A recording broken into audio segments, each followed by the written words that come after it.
Cléopâtre est née en 69 avant Jésus-Christ dans la ville d'Alexandrie, fondée par Alexandre le Grand et située dans le delta du Nil.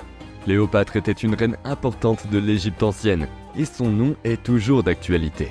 Elle est l'une des femmes les plus connues de l'histoire de l'humanité.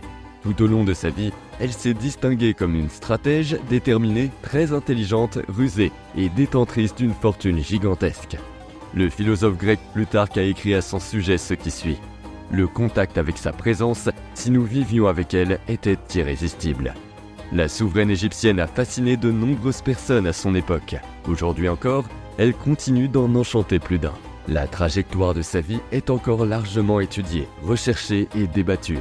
Une grande partie de ce que nous savons sur cette remarquable et troublante souveraine égyptienne nous est parvenue grâce aux travaux d'historiens tels que Dion Cassius, Plutarque, Tacite et Suétone, entre autres auteurs.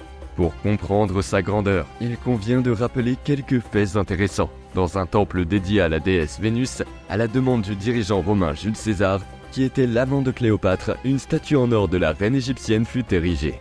Des documents attestent que ce monument fut vu et vénéré sur le site au moins jusqu'au IIe siècle de notre ère. Curieusement, Cléopâtre était même vénérée comme une véritable déesse, plus précisément comme une nouvelle déesse Isis, l'une des divinités les plus importantes de l'Égypte ancienne. Elle fut également identifiée à Aphrodite, déesse grecque dont les attributs sont similaires à ceux d'Isis. Cléopâtre avait également une intelligence raffinée. Elle reçut une éducation remarquable. Avec les autres enfants de la royauté, elle fut éduquée dans le palais où elle vivait. Cléopâtre était capable de parler 7 ou 8 langues, ce qui facilitait grandement ses accords et ses stratagèmes politiques. Elle aurait été la première personne de sa famille à parler la langue égyptienne sans interprète. En outre, elle réussit à étudier la philosophie et la rhétorique. Dès son plus jeune âge, elle a appris l'art oratoire qu'elle savait utiliser de manière très intelligente en parlant avec une posture correcte, des gestes appropriés et une voix douce. Ses capacités d'argumentation étaient extrêmement cohérentes et profondes. Elle a toujours fait preuve d'une grande connaissance et d'un raisonnement logique. Elle avait encore une grande sagesse littéraire. Elle était amoureuse de l'Iliade et de l'Odyssée, deux œuvres classiques d'Homère. Cléopâtre en connaissait et en récitait certains passages par cœur. La souveraine égyptienne avait également de grandes connaissances en géométrie et en arithmétique. C'était une femme spéciale et fascinante. En ce qui concerne ses vastes connaissances, il convient de rappeler que Cléopâtre vivait à Alexandrie, un centre culturel de l'Antiquité, avec la célèbre bibliothèque d'Alexandrie, riche de nombreux ouvrages littéraires, dans une structure sans précédent. Ces circonstances locales ont joué un rôle très important dans la formation culturelle de la souveraine égyptienne. Ses exploits ont fait d'elle l'amante de deux des plus célèbres généraux romains de son époque, Jules César et Marc-Antoine. Comme c'est souvent le cas pour les personnages historiques, de nombreuses informations sur la vie de cette femme remarquable ont été déformées au fil du temps. Aujourd'hui, on trouve l'image de Cléopâtre estampillée sur les objets les plus divers et son nom est connu de nombreuses personnes, sans que tout le monde sache ce qu'elle était en réalité. En effet, ces représentations physiques de la figure de la reine consistent généralement en l'un des nombreux points déformés de son histoire. En ce qui concerne l'apparence de la reine, Plutarque a écrit les mots suivants. Elle n'était pas si unique qu'on ne puisse la comparer ou qu'on ne puisse la regarder sans être touché. Nous pouvons également nous faire une idée de son physique grâce à diverses pièces de monnaie créées et mises en circulation à l'époque où vivait Cléopâtre. Ces objets sont les sources les plus fiables pour imaginer son apparence. Il existe également des bustes sculptés au fil du temps qui représenteraient la reine. Lorsque l'on voit les pièces, on remarque la saillie du nez et du menton. Le philosophe Pascal a d'ailleurs écrit « Si le nez de Cléopâtre avait été plus petit, toute la face du monde aurait été différente ». En tenant compte de cette phrase comique et en remarquant les traits que la puissante égyptienne présente sur les pièces de monnaie, nous pouvons conclure qu'elle n'était peut-être pas aussi extraordinairement belle que le cinéma nous l'a montré. Mais une chose est sûre, ses conquêtes et sa façon d'être dépassent toutes les représentations hollywoodiennes. Voyons maintenant pourquoi.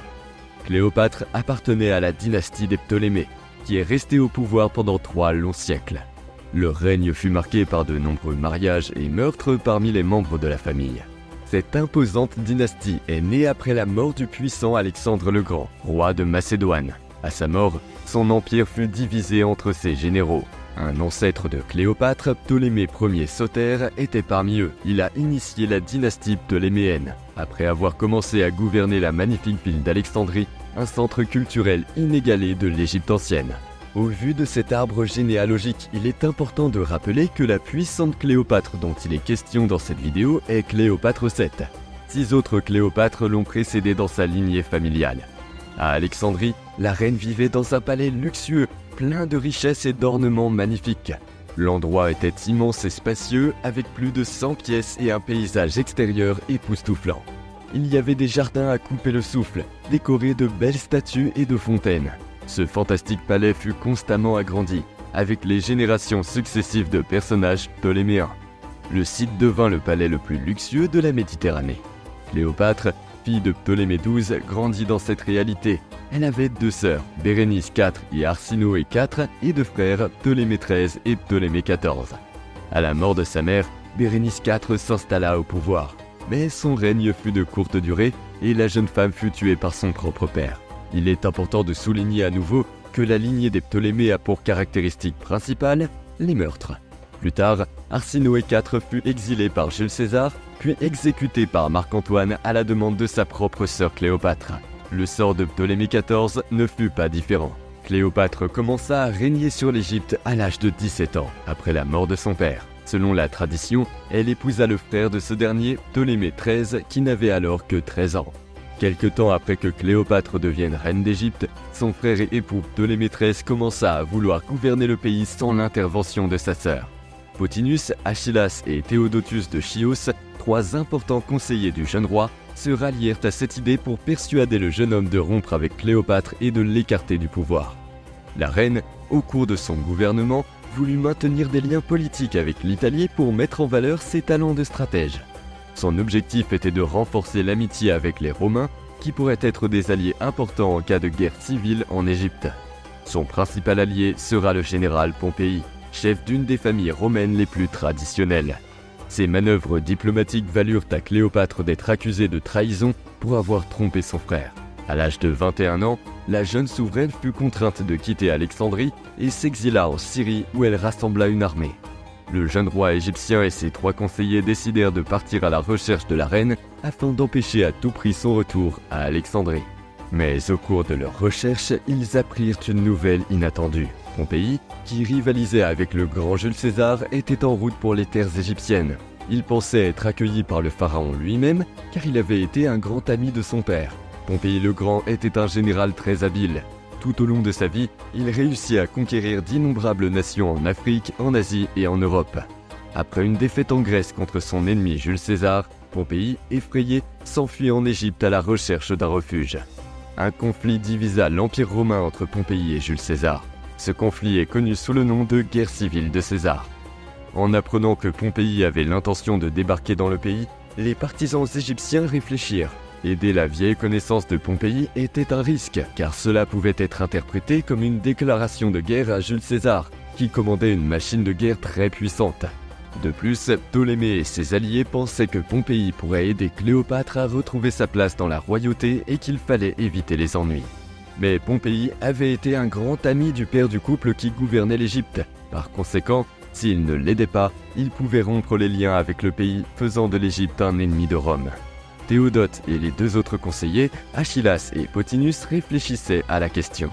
La décision était difficile à prendre et les conséquences risquaient d'être périlleuses. Mais finalement, alors que les 3 conseillers s'efforçaient de trouver une solution, Théodote, avec un sourire, regarda ses compagnons et dit « Les morts ne mordent pas ». Le choix était fait, rompre avec Pompéi et s'allier à Jules César. En s'approchant d'Alexandrie, Pompéi sentait qu'il était bien accueilli par les Égyptiens. Mais un piège était déjà tendu aux Romains, faisant croire qu'ils l'accueilleront à l'amiable. Dès son arrivée sur le sol égyptien, Pompéi fut brutalement décapité. Quelques jours plus tard, Jules César arriva à Alexandrie à la recherche de son adversaire. Les Égyptiens lui présentèrent la tête de Pompéi et César se dit choqué par la violence du geste. Bien qu'il soit son ennemi, César respectait Pompéi. Sur ordre de César, le conseiller de Ptolémée fut exécuté. César, avec son armée, rejoignit le palais royal, où il s'installa et s'informa qu'il souhaitait voir le roi et la reine. Il est important de rappeler que Ptolémée XVIII était prêt à affronter l'armée de sa sœur. Lorsqu'il fut informé de l'arrivée de Jules César, il se dirigea vers son palais. Et Cléopâtre, comment revenir si elle a abandonné Alexandrie et si son frère et ses fidèles gardiens veulent l'éloigner de la ville? Elle était en danger et savait qu'elle ne pouvait pas être vue. C'est alors que la reine eut une idée peu banale. Afin de rencontrer Jules César, elle élabore un plan et pour le mettre en œuvre, se fait aider par un fournisseur sicilien du nom d'Apollodore. Ils montèrent dans un bateau où la reine était cachée et naviguèrent sur le Nil pendant 8 jours. Lorsqu'ils s'approchèrent d'Alexandrie, Cléopâtre, toujours avec l'aide d'Apollodore, entra dans un sac fait de papyrus. Le complice de la reine attacha le grand sac avec une corde de cuir et entra prudemment dans le palais, laissant le sac dans la chambre de César. On ne sait pas exactement quelle fut la réaction du Romain lorsqu'il découvrit Cléopâtre, mais l'Égyptienne le conquit immédiatement. Avec César à ses côtés, tout serait plus facile. L'occasion de se débarrasser de son frère et de gouverner selon ses intérêts était enfin à sa portée. Après l'assassinat de Pompéi, Jules César eut une opinion très négative de Ptolémée. Cléopâtre utilisa la mort de son ancien allié à son avantage. La reine réussit à convaincre César qu'elle était la personne idéale pour monter sur le trône d'Égypte. La reine d'Égypte et Jules César nouèrent une relation amoureuse. La décision de César de soutenir Cléopâtre irrita Ptolémée, qui déclara la guerre à Jules César. En infériorité numérique, le général romain choisit une position défensive. Cet événement est connu sous le nom de siège d'Alexandrie. César et ses hommes se battirent avec acharnement pour défendre leur position, en attendant des renforts. À l'arrivée de ses alliés, César réussit à vaincre l'armée de Ptolémée lors de la bataille du Nil. Le jeune pharaon se noya dans le fleuve. Avec Jules César, la reine eut un fils nommé Ptolémée César, historiquement et populairement connu sous le nom de Césarion. Le soutien de César fut crucial pour la consolidation du pouvoir de Cléopâtre en Égypte. Le général romain retourna à Rome et Cléopâtre régna sur l'Égypte. Tout semblait se dérouler comme prévu, mais un énorme retournement de situation allait se produire. Cléopâtre avait consolidé son pouvoir sur le trône d'Égypte et sous son administration, l'Égypte prospérait et la ville d'Alexandrie connaissait un essor culturel financé par la reine. Cléopâtre organisa une expédition à Rome. Dans la ville, elle séjourna dans la demeure de Jules César. La reine égyptienne emmena dans le voyage son fils Césarion, fruit de son union avec le général romain. Jules César était au sommet de sa puissance et, en tant que chef de la nation, il entreprit plusieurs réformes politiques et sociales. Il organisa également un triomphe en son honneur. Le défilé de César fut marqué par la présence d'Arsinoé, la sœur de Cléopâtre, exposée comme prisonnière, symbole de la victoire de Rome sur les Égyptiens. César présenta la ville à la reine égyptienne, mais à l'époque, Rome n'avait pas encore la gloire qui l'a fait entrer dans l'histoire. Elle ne pouvait pas être comparée à Alexandrie, la capitale de l'Égypte ptolémaïque. La relation de César avec une étrangère était mal vue par l'élite romaine. De nombreuses rumeurs et mensonges circulaient sur le couple. César fut nommé dictateur à perpétuité et disposait d'un pouvoir sans égal. Les sénateurs romains n'avaient plus beaucoup d'influence et craignaient de perdre le pouvoir qu'il leur restait. Ils conspirèrent donc contre la vie de César. En 44 avant Jésus-Christ, Jules César fut assassiné par des politiciens romains lors d'une séance du Sénat. Le chaos envahit Rome. Le général Marc-Antoine, bras droit de César, poursuivit les conspirateurs. Sur une place publique, il lit le testament de César où son fils avec Cléopâtre ne figurait pas parmi les héritiers. Dans son testament, César désigna son neveu Octave comme son successeur. Rome ne constituant plus un lieu sûr pour la reine égyptienne, celle-ci retourna dans son royaume. Pendant ce temps, Octave et Marc-Antoine dirigeaient leur armée dans la persécution des hommes qui avaient trahi César. Cléopâtre et Marc-Antoine se sont retrouvés de façon remarquable. En l'an 41, il envoya un messager à Alexandrie.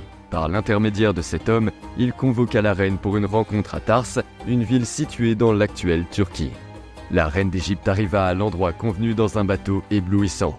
La poupe du navire était en or, les rames étaient en argent et les voiles étaient pourpres. La navigation était accompagnée de musique. On jouait du fifre, de la lyre et de la flûte. La reine, belle et ornée, était rafraîchie par ses serviteurs et le bateau dégageait une odeur merveilleuse. Toute la population quitta ses occupations pour suivre l'arrivée triomphale de Cléopâtre. Marc-Antoine tomba immédiatement amoureux d'elle. Toujours en 41 avant Jésus-Christ, Cléopâtre invita le puissant Marc-Antoine à visiter Alexandrie. Cependant, après avoir passé un certain temps dans la ville égyptienne et s'être lié avec la reine, le Romain repartit et les deux hommes continuèrent à échanger de la correspondance. Le couple ne se rencontra à nouveau qu'après une longue période. Mais avant ces retrouvailles, un événement se produisit. En 40 avant Jésus-Christ, Cléopâtre donna naissance à des jumeaux, reconnus par Marc-Antoine lui-même comme leurs héritiers. Les enfants furent appelés Hélios, d'origine grecque, qui signifie soleil, et Séléné, qui signifie lune. Pendant l'absence du soldat romain, séparé de la reine égyptienne, il reprit même sa relation avec son épouse Fulvia à Rome, sans toutefois pouvoir oublier Cléopâtre. Fulvia finit par mourir, ce qui facilita peut-être les choses et permit à Marc-Antoine de rejoindre enfin Cléopâtre. Mais Octave, le neveu de Jules César, ne voulait pas que cela se produise. Il proposa à sa sœur Octavie d'épouser le général romain. C'est ce qui se passa et ils eurent 3 enfants en 2 ans. Après la mort de César, Marc-Antoine devint consul général. Plus tard, son pouvoir fut divisé entre lui, Octave et Lépide, une association politique connue sous le nom de Second Triumvirat. Lépide se retira de la vie politique, ce qui entraîna un conflit entre Octave et Marc-Antoine. Le pouvoir à Octave fut divisé entre les deux. Le neveu de César régnait sur l'ouest, tandis que Marc-Antoine gérait les provinces de l'est. Bien qu'ils soient mariés et même contre la volonté d'Octave, l'idylle entre Marc-Antoine et Cléopâtre n'était pas terminée. Ils se retrouvèrent dans la ville d'Antioche où ils officialisèrent leur union. L'histoire d'amour entre les deux était florissante. À Alexandrie, ils semblaient tous deux amoureux. Le couple organisa de nombreuses fêtes et banquets au cours desquels ils affichèrent leur souveraineté. Cependant, le Romain fut contraint de quitter l'Égypte à la suite d'une attaque des Parthes en Syrie et en Asie mineure. Les habitants de l'Empire parthe de l'ancienne Perse. Octave réprouva cette union et fut frustré par la relation entre le Romain et le puissant Égyptien. Il le devait en partie à sa sœur Octavie, qui avait fini par être rejetée par Marc-Antoine, et aussi par crainte de perdre une partie de l'Empire romain au profit du couple. Une nouvelle guerre civile éclata à Rome entre les partisans de Marc-Antoine et les défenseurs d'Octave. La bataille d'Actium se déroula en 31 avant Jésus-Christ dans une région de Grèce où les deux camps s'affrontaient. Cléopâtre accompagna son mari alors qu'il se dirigeait vers cette longue bataille. Mais alors que la défaite de Marc-Antoine était déjà visible, elle retourna en Égypte annonçant discrètement un faux triomphe. Octave remporta une victoire décisive dans la bataille navale d'Actium et cette victoire marqua la fin de la République romaine et le début de la période impériale. Cependant, ses adversaires finirent par découvrir la vérité, tandis que Cléopâtre tentait de maintenir sa position et de conquérir des alliés. Elle fit tout ce qui était en son pouvoir pour que Marc-Antoine et elle puissent se relever ensemble, mais celui-ci, après la défaite, ne fut plus le même. Octave dit qu'il pardonnerait à Cléopâtre si elle tuait son amant. Ignorant la proposition, la reine d'Égypte continua à tenter de motiver son mari, tout en essayant de découvrir, avec son médecin personnel, un poison indolore. La reine se préparait au pire. La fin de Marc-Antoine fut tragique. Alors que Cléopâtre tentait de fuir Octave et son armée, déjà arrivé à Alexandrie, le soldat romain reçut la nouvelle de la mort de sa maîtresse. Désespéré, il prit son épée et se blessa à la poitrine. Mais le coup porté était imprécis et Marc-Antoine ne mourut pas tout de suite. Alors qu'il saignait et souffrait de la douleur causée par le coup, il fut informé que Cléopâtre était toujours en vie et parvint à retrouver la reine égyptienne. Il rendit son dernier soupir dans les bras de sa maîtresse. Lorsqu'il rejoint sa moitié, Marc-Antoine avait déjà perdu beaucoup de sang et rien ne pouvait lui sauver la vie. Mais avant de mourir, dans les bras de sa bien-aimée Cléopâtre, il lui demanda de collaborer avec son adversaire Octave afin de se sauver elle-même. C'est à la suite de cette demande que le grand Romain Marc-Antoine mourut. Césarion, l'héritier de César, quelque temps plus tard fut également tué par Octave. À l'époque, lors des funérailles, il était courant que les femmes se blessent à coups de poing et de griffes, accompagnés de cris de douleur et de désespoir. C'est ce que fit Cléopâtre devant son défunt amant. Ses blessures ayant provoqué une infection, elle fut soignée sur ordre d'Octave. Mais la reine, ébranlée par la mort de son bien-aimé Marc-Antoine et effrayée par l'avenir, tenta de résister au traitement afin de pouvoir mourir. Mais Octave la terrorisa en menaçant ses enfants. Cléopâtre céda et, par amour pour ses héritiers, accepta le traitement adéquat jusqu'à ce qu'elle retrouve la santé. Cléopâtre eut, elle aussi, une fin marquante. Ce fut l'un des événements qui l'ont éternisée dans l'histoire. La reine d'Égypte ne réussit pas à échapper à son rival Octave, qui la fit arrêter à Alexandrie. Mais elle résista et ne se rendit pas à l'ennemi, subissant l'humiliation d'être prisonnière et otage de Rome. Une telle situation serait trop embarrassante pour une femme comme elle. Quant à ses fils, Césarion fut assassiné, comme on le dit, et les autres furent emmenés à Rome pour être élevés par Octavie.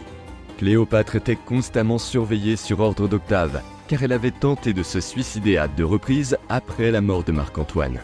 Mais les plans d'Octave ne se déroulèrent pas comme prévu. La reine, toujours rusée, mit fin à ses jours. Auparavant, elle avait envoyé une lettre à Octave dans laquelle elle demandait à être enterrée à côté de son défunt mari.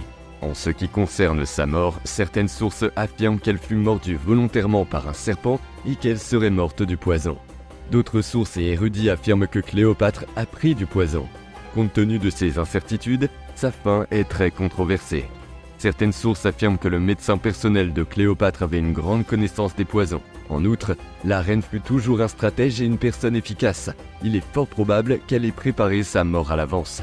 Enfin, même si la version la plus célèbre est celle qui affirme que Cléopâtre est morte en étant délibérément mordue par un serpent, il est plus probable qu'elle ait ingéré un poison mortel qui n'a pas provoqué de malaise majeur au moment de sa mort.